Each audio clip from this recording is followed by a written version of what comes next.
What's going on, guys? 2015 F150.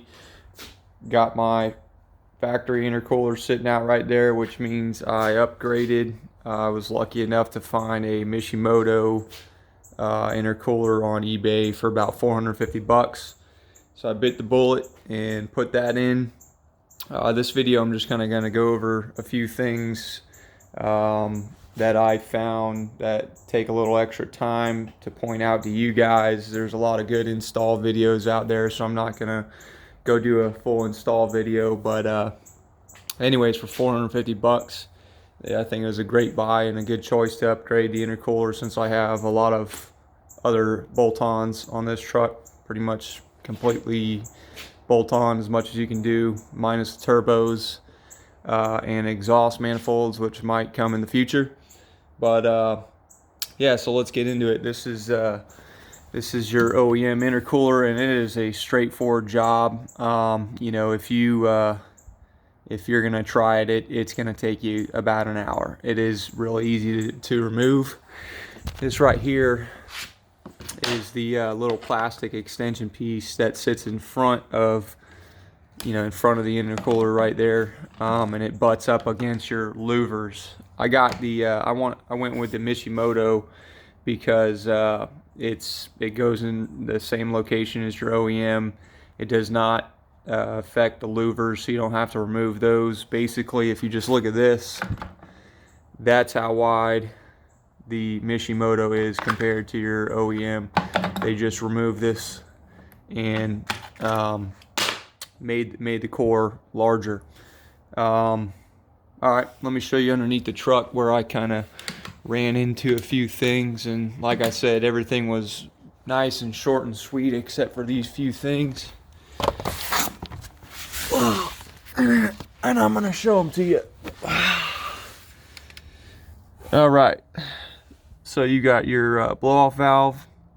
There's a wire harness behind there that you're gonna disconnect. That piece right there, I had trouble getting this off the OEM intercooler. Just in case y'all didn't know that, this piece will come off the OEM, and you need to put it on the Mishimoto or your new intercooler. So you know that ring comes off, and that's what actually holds this piece onto your intercooler. Pull that ring, and then it has a male piece pretty much sticking out. Then you slide this over. This piece right here has an O-ring on the inside of it, and I guess whatever grease they used was just seized up. So I had a really hard time pulling that thing off. But after I got it off, re-greased it and put it on here, and then you'll slide that ring on there to lock it in. The other thing is, if you can see, these are your hot side pipes, and it was a son of a bitch getting that top one in there.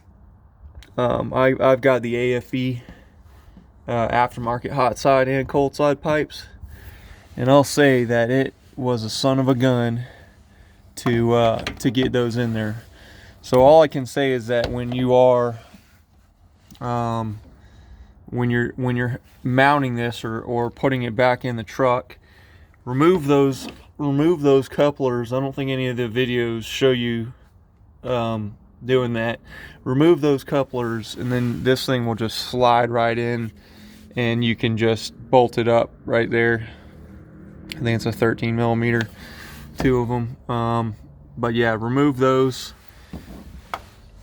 It's hard, but it's doable if you have the AFE. But if you have the OEMs, it's gonna go in a lot easier. Start with the top, then do the bottom, but that top one is a son of a gun, but it will work. So that's what pretty much took the majority of the time on this intercooler. I mean, I had it popped out and put in with the quickness, and then ran into a little bit of an issue with that and the that hot side right there. Oh, that's pretty straightforward. Other than that, you know, you got to transfer your blow-off valve, which is all straightforward. It's just unscrew it and then screw it back into the new one. So that's all I wanted to point out. So far so good on the intercooler. I like the blackout appearance. Not that it really matters to a bunch of people, but it is larger, so with all my supporting modifications, I think it was due for an upgraded intercooler. And like I said, for 450 bucks, you can't beat that. This is the OEM, so it's gonna sit here, you know, pretty straightforward though. You've got a couple grommets that you'll pull off of there, cold side, blow off, and your hot side. And like I said, the Mishimoto is just pretty much just fatter than the OEM, so it pushes these back, which gave me a lot of trouble getting this top one in. If you have installed the AFE hot side pipes, you know that passenger side pipe is just off a little bit here and at the turbo.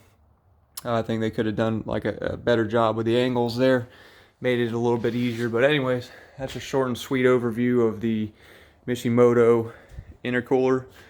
And you guys definitely should check out eBay for some deals. They've got a lot of intercoolers on there, and if you can find something like that, definitely pick it up. If you guys got any more questions, let me know. Thanks.